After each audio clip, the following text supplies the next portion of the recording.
Dear all, welcome to ThoughtCraft, a unique initiative under the Storycraft project of Sustainable Design Research Consortium and Optima Solutions Consulting.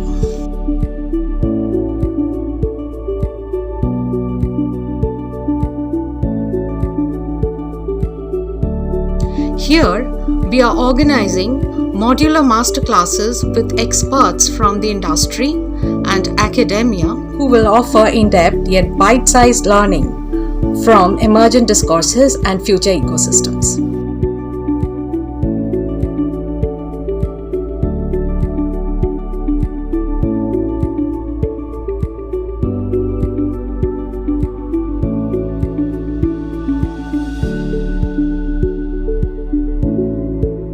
Looking forward to having a wonderful conversation and thanking our participants and audience well in advance for joining us. The ThoughtCraft series on mediation was conceived by the mediators of Sustainable Design Research Consortium, who are also associated with the World Mediation Organization, to discuss the diverse competencies and skills and the conglomerate methodologies used in mediation to promote a constructive dialogue building, which needs no introduction but much advocacy. Welcome, Mr. Banerjee, once more Yes, to our session. welcome. Utma. Today, we are going to deep dive into the mediation process. And my first question to you is, what are the typical components of a mediation session? Major components of a mediation session can be jotted down in this way. First is preparation by mediators. Second is opening statement by the mediators. Third point is uninterrupted time to be given to the parties for hearing their case. Fourth is the exchange of note of the parties with respect and reference to their own case of claim. Fifth is setting the agenda of the whole process. Next is building the agreement that can be reached through the reconciliation of the respective differences that may have cropped in the process. Next is writing the agreement into a formal process and getting it signed by both the parties. And not to mention the last one is the closing statement by the mediator, drawing the curtains of mediation session in respect of the whole process. Now, let me explain one by one. Preparation means here the mediator should prepare himself mentally in a structured way with an open mind to hear the matter and with sympathy so that he can bring the whole mediation process into a fruitful end. Next is open statement. The opening statement is very necessary here. Through the opening statement, the mediator formally gains the confidence of both the parties and initiate the mediation process into a sea of differences to churn out the commonalities. Next is uninterrupted time. Here, the mediator should not bind himself into a specified time of hearing the case matter or hearing the argument of each of the parties. He should give ample opportunity to both the parties to present their own respective cases so that he can understand the gamut of the problem in its entirety from both the side, not a single dimension view, but a multi-dimensional view. Next is the exchange. Here, the mediator may formally direct both the parties to exchange their notes, or the mediator may also direct both the parties with their consent to present their own case in verbal or oral form. After the process of exchanging the notes, whether in oral or in written form, the mediator should set the agenda of differences and the bone of contention that is lying between both the parties. It is very important.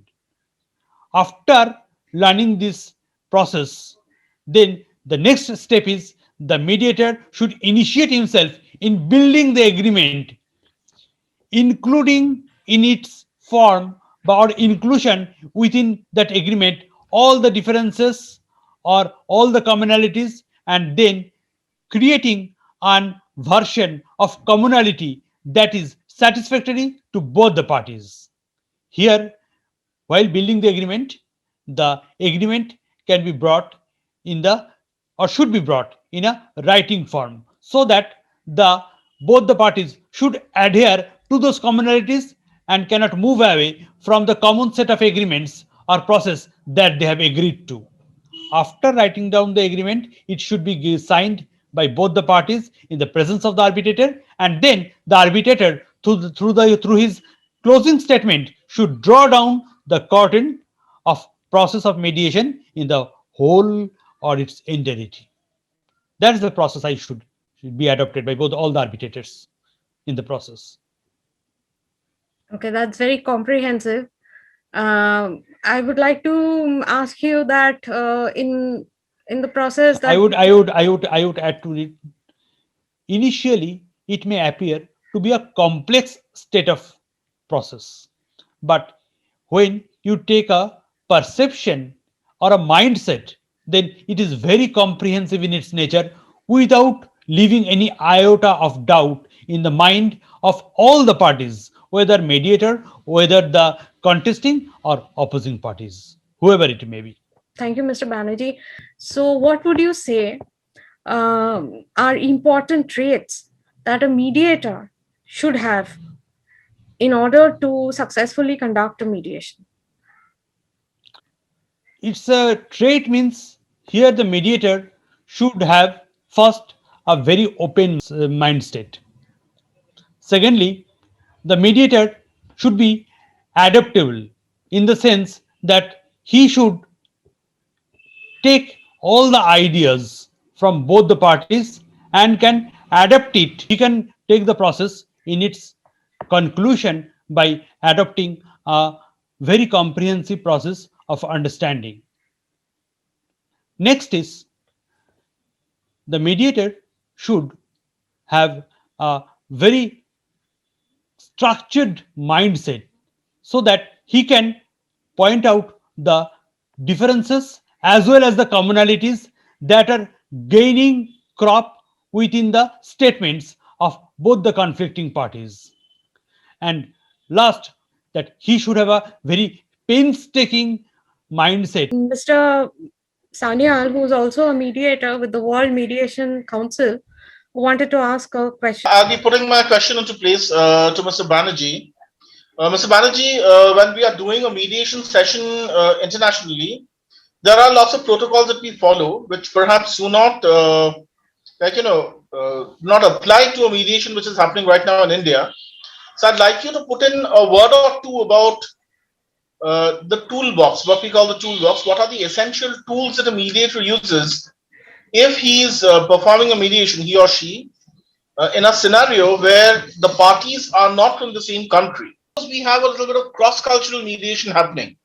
So say, for example, there are two companies and you are the mediator in question, and you see one person who is hailed from Russia, one company representative is from Russia, and the other is from India, and it's a joint venture, and it is not a litigational process, but it is rather a process where something requires to be mediated intra-departmentally, or maybe between two specific people who are heading departments who are working together. So what do you think should be the skill or the understanding, or what should be the groundwork that the mediator engages in before he goes for that mediation session? Very, very important thing. When we go into this arena of mediation, it's something like an uncharted water that has not been tested. And the mindset of the mediator in this respect has to be taken as the most important component and the complexities involved in the process, he should be rather prepared for it. First, First, we should put the emphasis on the cultural differences, on the perspectives from the national transition to the international arena.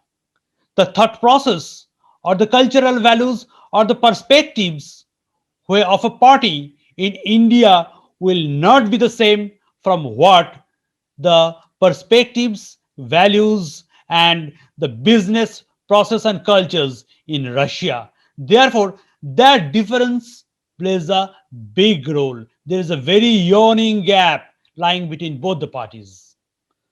Therefore, the mediator should be culturally adaptable. He should not be dogmatic in any respect, or he should be rather take a very linear mindset. Secondly, most important is also, though there is a commonality of the language that we may adopt in the process of mediation, but he should also have a fair knowledge about the value systems, about the cultural traits of both the parties involved in the mediation process.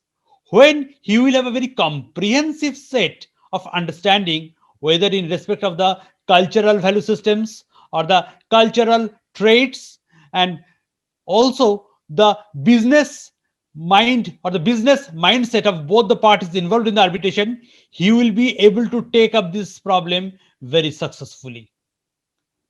He should understand the gamut of the differences first rather than the commonalities by talking to both the parties, and then jot down those ideas into a written form. After giving a thought into the process of differences, then he should come what are the commonalities that can be adopted in respect of those problems that has cropped up. He should also jot down those commonalities. After a fair discussion of those differences, commonalities, the cultural gap, and the differences that may be coming out in the process of doing business, a mediator can himself give a handful of solutions by his own rather than adopting the differences from the parties themselves. After presenting those common sets of solutions, then he can call for the ideas or solutions from the parties, and then assimilating the ideas of the parties and the mediator's own case of solutions, a commonality of thought process can be gained or can be assimilated together to reach to a case of commonality where all the parties can see value in the process of mediation, and without going into any litigation or further task of arbitration or any other conflicting thought process. That I can say. Okay, Mr. Banerjee, there's another question that I have. And see, in case of any legal scenario, there is a term that we use, a process of discovery. And the process of discovery is, like in simple terms, that when there is a litigation happening or any legal process is happening, a certain amount of information is discovered in the process of discussing the case, putting the case in front of the, if there's a bench, if there's a judge present. So it's a complex scenario that we have, because you require to make sure that there is no collusion, that you're not actually colluding with one party. That process is there. And on the other hand, you also require to be able to judge for yourself if any one of the parties are actually in the wrong. So it's a typically difficult scenario that you're handling, because whatever happens, the other party might just end up saying that, you were biased, or you were giving a decree which is more apropos the other party's interests. So how do you handle this? In the new Arbitration Act in India itself, the legislators, I will rather say the act, into the act has made it very important that a arbitrator cannot take up more than certain number of cases in respect of a same party or a party who is involved into the matter. Therefore, it is for the reason is that the arbitrator or the mediator, whoever he may be, should have an independent mindset while entering the process. He should not be leaned or have a biased mindset that can jeopardize the whole process itself and can bring an anathema in the process. And this is that when you're like you're an advocate. I am a mediator also, but I don't have a degree in law. So I function more from the background of a sustainability assurance practitioner, which is my profession. So I work in the areas of environmental mediation or something similar. So a mediator who has a specific background is ultimately a specialist.